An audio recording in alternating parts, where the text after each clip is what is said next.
I was ordained in 1987.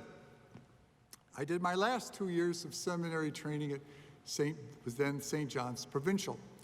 And there was a nice guy a year ahead of me. So he was ordained before me. And I'm not going to give his name because I'm going to tell a story about him. He was a very intellectual fellow, loved to read, very up-to-date on the classics and philosophy and history and things like that. But as far as the world around him, not so much.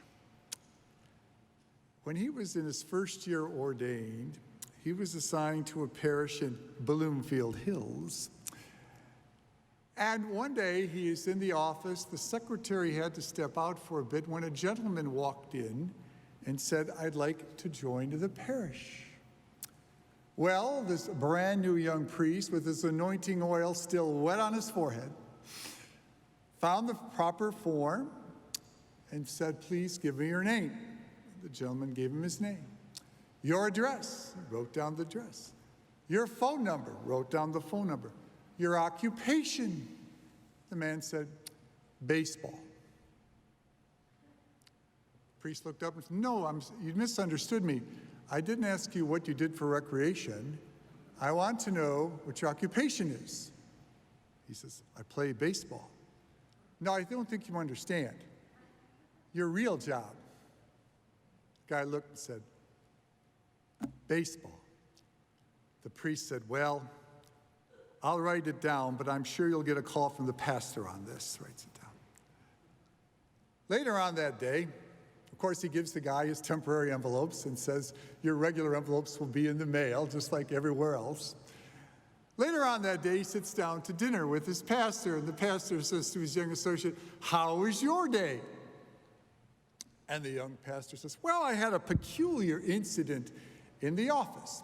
"What's that?" said the pastor. "Well, this gentleman came in to register, and I took his name and his address and his phone number. But when I asked his occupation, he just said he plays baseball. And I didn't ask him what he did for fun. I asked him what he did for a living." "Really?" says the pastor. "What was his? Do you remember his name?" "He had an interesting name. I think it was Al Trammell."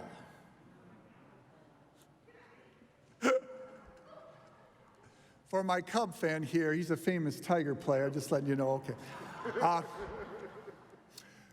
So the pastor jumps out of his chair, races to the office, pulls out the form, calls up Alan Trammell and says, "Welcome to the parish. This is the pastor. What can I do for you?"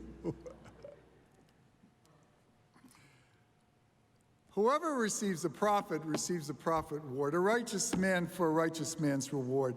A little one who is my disciple, you will surely not use your reward. You never know when you meet someone who that person might be. You may think you know, but you may not know. But this much I tell you is true. We are all made in the image of God. Every person on this planet is made in the image of God. And when you meet someone, you have to presume that God is in that person and treat that person with that respect. For every time you are polite and kind, you are showing God how much you love him.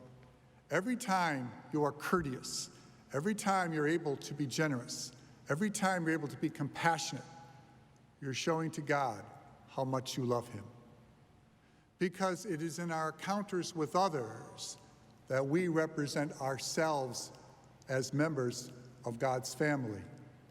And when they present themselves to us, we must assume that they are in that family as well.